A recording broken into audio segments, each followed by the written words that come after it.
Welcome to Pass the Baton. This is your 9-minute Olympics recap with me, Arj Thiruchelvam. Hopefully you know the score by now. Every single day during the Olympics, we have been bringing you the highlights from each day. Don't miss out on a day's worth of action. Hit subscribe right now and make sure you tell your friends. Day 10 was a truly memorable day, which featured records falling across 4 different sports. That's world records, not just little individual records. None of them are little. But those world records were headlined by Mondo Duplantis in the men's pole vault, the women's Team GB women's sprint track cycling team, Aleksandra Miroslaw in the women's speed climbing, and also the Italian mixed team Skeet shooters during qualifying. So there were world records all over the place. The women's cycling was one really to watch. The 10-meter diving platform in the women's event called for penalties actually for the Italians with a dangerous dive hitting her hair on the platform. There were shouts from the commentators to actually take care of their athletes, penalise them to make sure they don't try such dangerous things in the future. The team sprint cycling event was topped by GB and then New Zealand with the silver and Germany with the bronze. It was the first time that Great Britain had won an Olympic medal in the women's team sprint. Just think of that, after all these years, we're known as a big cycling nation.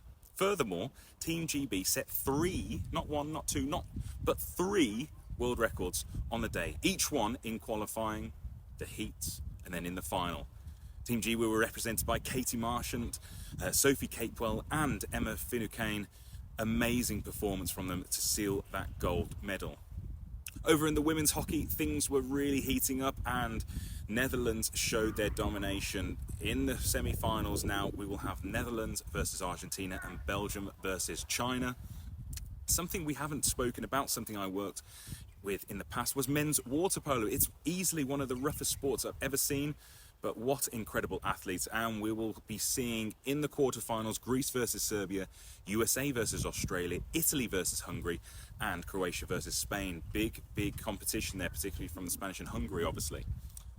Jo Clarke won the Kayak Cross silver after teammate Kimberley Woods claimed the bronze. Kayak Cross is easily one of the most awesome events here. And then last but not least, certainly, the quartet of Alex Yee, Georgia Taylor-Brown, and Samuel Dickinson and Beth Potter won triathlon mixed team relay bronze. They were in silver, there was bronze. It was such a close final for them. I've got to say, I still can't see it being bronze rather than silver. But anyway, we also had USA superstar Simone Biles achieving a silver in the floor. She said she wasn't disappointed. She's achieved all of her wildest dreams. There was the Jordan Chiles controversy, where effectively she was penalised and then reinstated points, and that gave her bronze.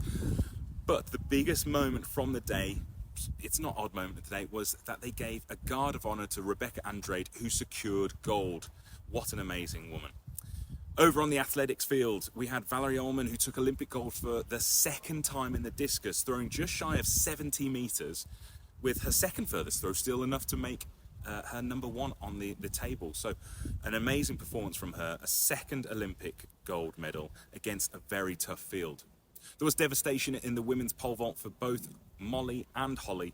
Holly Bradshaw went out early at 4:40, and then Molly Caudry, the world leader, just couldn't get things working for her, and she went out at 4:55.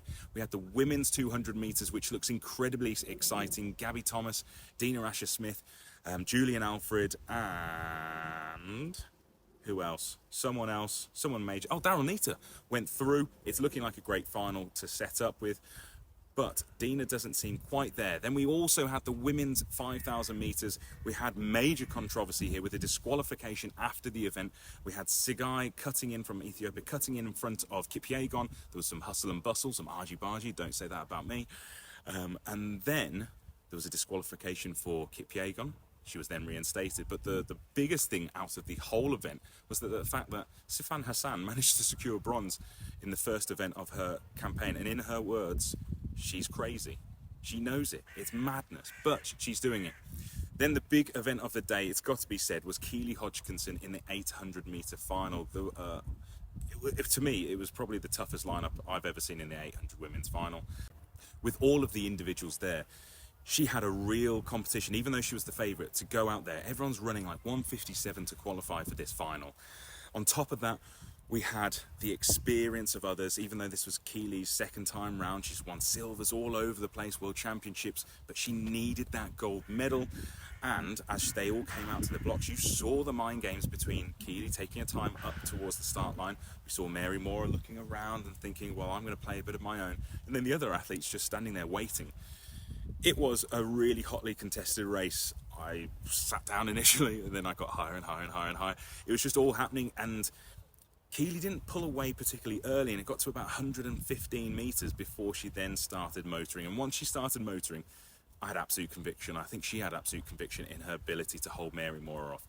What a final. She kind of came through that line, and then the emotions came out. She did a lap of honour, just high-fiving everyone in the crowd. It was beautiful to watch. Definitely tune in if you haven't seen that yet. But she managed to secure, I think it was the 11th women's athletics gold medal in the Olympics ever. How incredible is that?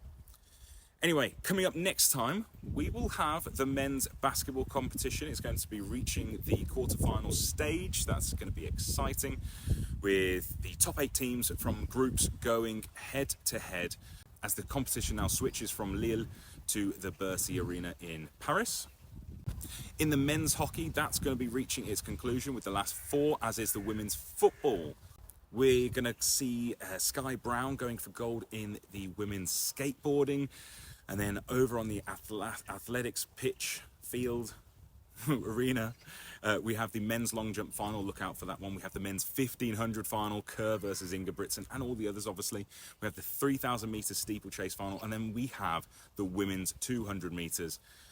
Don't forget also, actually, men's cycling team sprint final. Now it's time for odd moment of the day. The odd moment of the day, it's a bit of a tragedy, actually. The odd moment of the day must go to the beam. We saw Simone Biles come off the beam. It's the shock of many, including herself. And then in the men's event, immediately after, 4 gymnasts came off the beam in the exact same way, back to back to back. There was a suggestion that perhaps the beam was too slack. Don't know what that means, really. But it's a little bit unfortunate to see that these athletes perhaps missing out. And again, it throws a reminder back to the fact that sport is this event where anything can happen. No matter your experience, no matter how much preparation, something will come up. So you've got to give it to all these athletes. So once every 4 years competition, you don't know where you're going to be next time. You're going to give it your all. So you've got to give them a hand. Anyway, for now, my name is Arj Thiruchelvam. Thank you very much for watching Pass the Baton. Don't forget to hit subscribe down here, and I look forward to seeing you tomorrow. Bye-bye.